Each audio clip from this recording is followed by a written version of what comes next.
Hi guys mga ka-Chefboy, Sir Chef is back for another food trip adventure. At dito ulit tayo sa bahay, backyard cooking.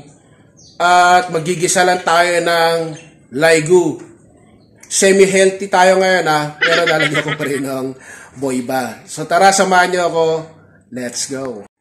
Okay guys, so ang ingredients ko lang, pasensya na medyo may mga bisita. Ayan, baboy, pinakuluan na yan, malambot. Tapos sibuyas, bell pepper, ayan, mga pampalasa, oyster sauce, paminta, sesame oil, magic, ano ba ito? Magi sabor. Tapos ayan, nakababad lang yung gulay, string beans, at saka yung kamote para manusumis. Tapos dito yung wangba. So tara, luto na tayo. So pinainit ko na yung non-stick ulit. So lalagyan lang natin ng konting mantika lang. Konting-konti lang kasi magmamantika naman din yung baboy na ilalagay natin. Konting-konti lang. Yan, parang isang kutsara lang yan. Tapos, ikalat na natin. Yan. Sasalang na natin tong baboy,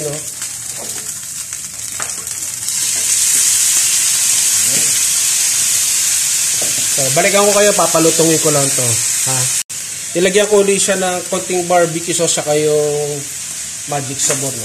Ayan, bumangon na siya. At nagbigay ng kulay. Ayan.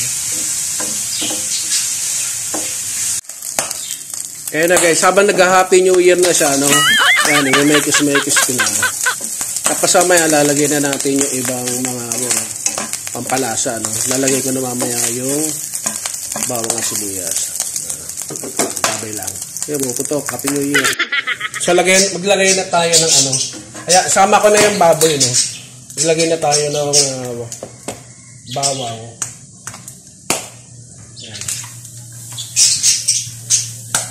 Pampalasa. At saka yung sibuyas, sama na natin. Ayan, mekis natin. Halo na natin guys, okay lang yan. So hindi ako masyado naglagay ng mantika. Niyaan ko na lang siya maganyan. So mahina apoy lang ito, Diyan muna kayo, wait lang. So ayan, habang nag-Happy New Year siya, ayan, meron na siyang ilagay na natin tong bell pepper. Ayan, ang ganda ng kulay guys.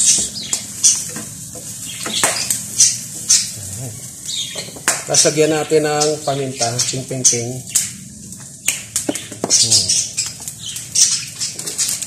Tapos magic sarap, konti lang. Yun. Okay guys, so nilagyan ko na ng magic sarap. Lagyan natin uli ng oil. Medyo dry Kunti lang. Yun.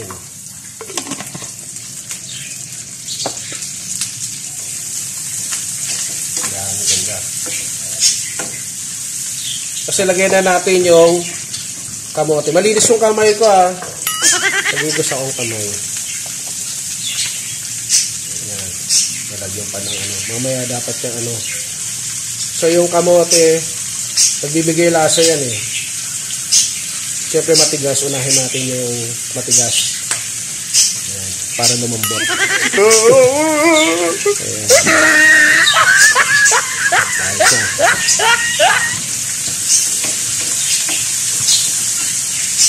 Ganda guys, Ay, pasensya na at ako'y ina-allergy, biglang lumamig Mainit kanina, biglang lumamig. Ayan guys, Sarap, yeah. Ayan. So, habang inahalo-halo natin yan, ayan. Lagyan natin ang oyster sauce. Ewan ko kung may gumawa na ito, Kasi, experiment ko ito, New creation ko. Parang, in-upgrade ko yung typical na gulay.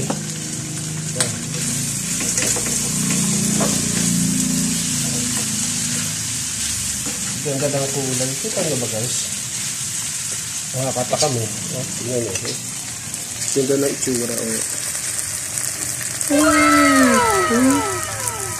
Hello, pet.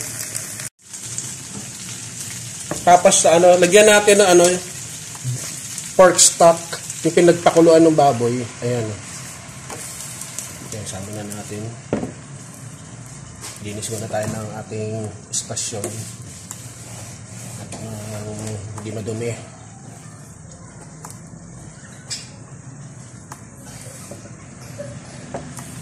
Tapos habang ano, lagay na rin natin tong ano, itong Baguio beans. Mo, gumanda yung kulay. Contrast. Ganda. Wow! Ganda. Naging parang Chinese style, guys. Nakakasepa yung ganda. Sagyan natin ng sesame oil.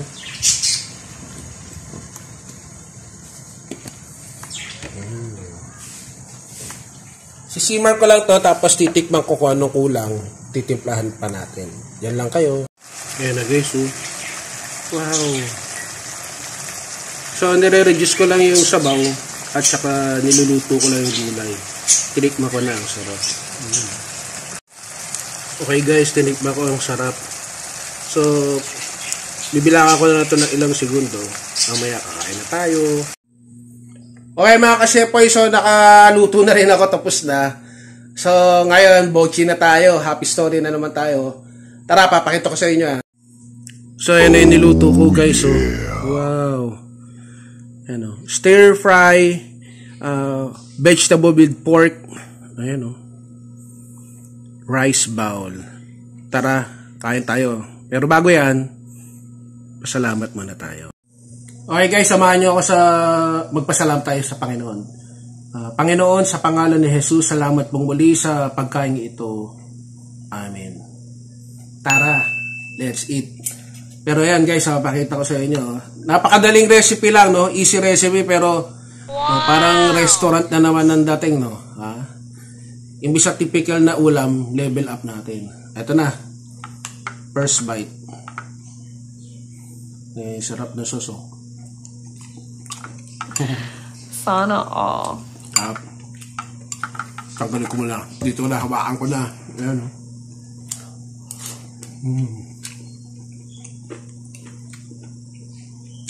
Kasi may nakikita akong ganito, string beans at saka yung kamote.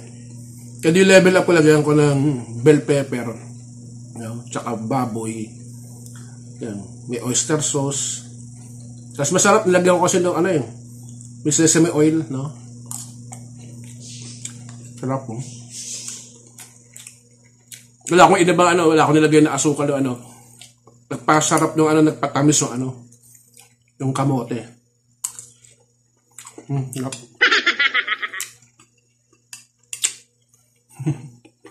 O kung may pagkain pala kayo, sabayan nyo ako sa pag-food trip, no? Kumbaga nga, ika nga ano eh. Hindi lahat ng masarap kailangan mahal. Ito simple lang, mura. Kayang-kaya niyong gawin sa bahay. Basta ano, pinakulang ko na ulit yung baboy. Tapos pinaano ko na kay Kuya Man, pinagyan ko ng timpla. Kaya yung stock, bilasa na yun nung nilagay ko eh. Yun na lang yung parang nagdagdag sa sauce, sa sabaw.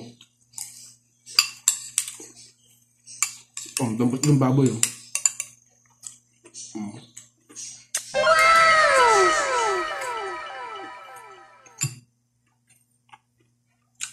Parang kumain na naman ulit sa restaurant pero sa bahay lang, diba?